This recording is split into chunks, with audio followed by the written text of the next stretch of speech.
অনন্ত ভালোবাসা থেকে তুফান দেখতে দেখতে কেটে গেল 25টি বছর। চলে আসলো মেগাস্টার শাকিব খানের রজত জয়ন্তী আজ 28শে মে 1998 সালের আজকের এই দিনে অনন্ত ভালোবাসা ছবির মাধ্যমে আজকের সুপারস্টার মেগাস্টার শাকিব খানের পথ চলা শুরু হয়েছিল। সেই যে শুরু হইল, সেই থেকে সেই অনন্ত ভালোবাসা থেকে আজকের এই তুফান পর্যন্ত 25টা বছর হয়ে গেল। সেই 20 বছরের যুবক থেকে আজকে 40 বছর প্লাস একজন পরিপক্ক অভিনেতা। বাংলাদেশ, ভারত, কলকাতা মিলে দুই দেশের একজন মহাতারকা।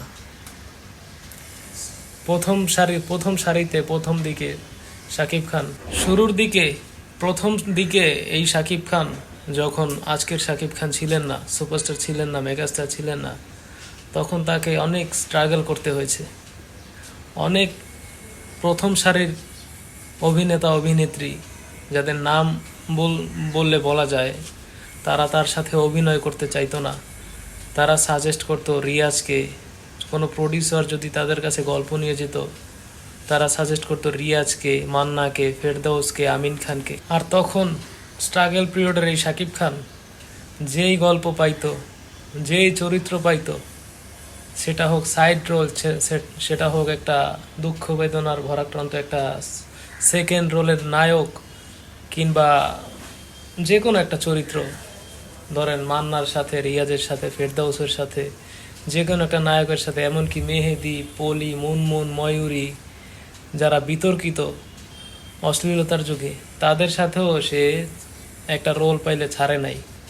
এমনকি হিরাসনি পান্না, বস্তির রানী সুরাইয়া, এরকম শ্রীগেটের থার্ড ক্লাস বলতে যেসব বোঝায়, এই সমস্ত মুভিতেও সে অভিনয় করে গেছে। সে শুধু চিন্তা করছে যে আমাকে অভিনয়টা করে যেতে হবে, যেটা পাই সময়ের সাথে যুগের সাথে তাল মিলাইয়া যেটা পাই সেটা করে যেতে হবে। কারণ এগুলো করার কারণ ছিল, সে জানতো সেই মুহূর্তেই স্ট্রাগল করা সেই শাকিব খানই জানতো যে আজকে যদি আমি মুভি করে না যাই, ফিল্মে সাইন করে না যাই, অভিনয় করে না যাই, তাহলে অনেকেই যেরকম অতীতে হারিয়ে গেছে, সময়ের সাথে সাথে সে নিজেও হারিয়ে যাবে। সেই চিন্তা ভাবনাটা থেকেই সে যা পাইছে সেটা করে গেছে, অভিনয়টা শুধু করে গেছে। আজকে আজকে সে তার সেই ফলটা পাচ্ছে। আজকে সে সি গ্রেডের একজন নায়ক থেকে 35 কোটি বাঙালির মহাতারকা ভাই, মেগাস্টার শাকিব খানের কথা বলছি আপনাদেরকে। কিছুদিন আগেও, আজ থেকে 5-10 বছর আগেও, 5-7 বছর আগেও, এমনকি রিসেন্টলি প্রিয়তমা মুভির আগেও, যার নাম শুনলে অনেকে বলতো ছি, বাংলা সিনেমার নায়ক। এই প্রিয়তমা মুভির আগেও এই শাকিব খানকে অনেকে নানান ছোট করে কথা বলতো।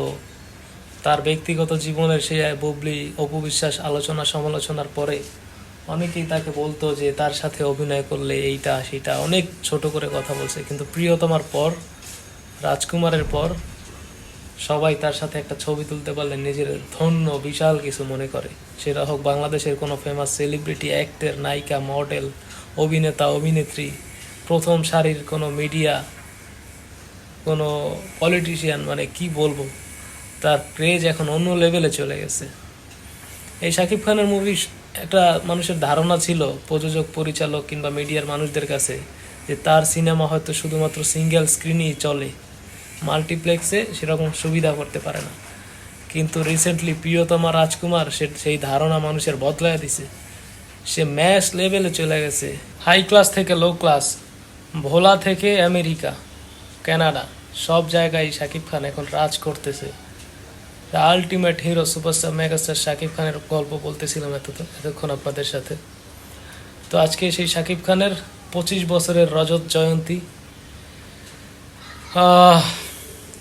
শুভকামনা রইল সুপারস্টার শাকিব খান আপনার জন্য। আরও 70, এই 25 বছর 100 বছরে গিয়ে দাঁড়াক। আপনি আরও ভালো ভালো কাজ আপনার দর্শক ভক্তদের উপহার দিয়ে যান। সেই শুভকামনাই রইল আপনার প্রতি। অনেক অনেক দোয়া এবং ভালোবাসা রইল। আর বন্ধুরা, আপনারা যারা আমার ভিডিওটি দেখলেন অবশ্যই আমার চ্যানেলটা একটু সাবস্ক্রাইব করবেন, লাইক কমেন্ট শেয়ার করে দেবেন। ধন্যবাদ।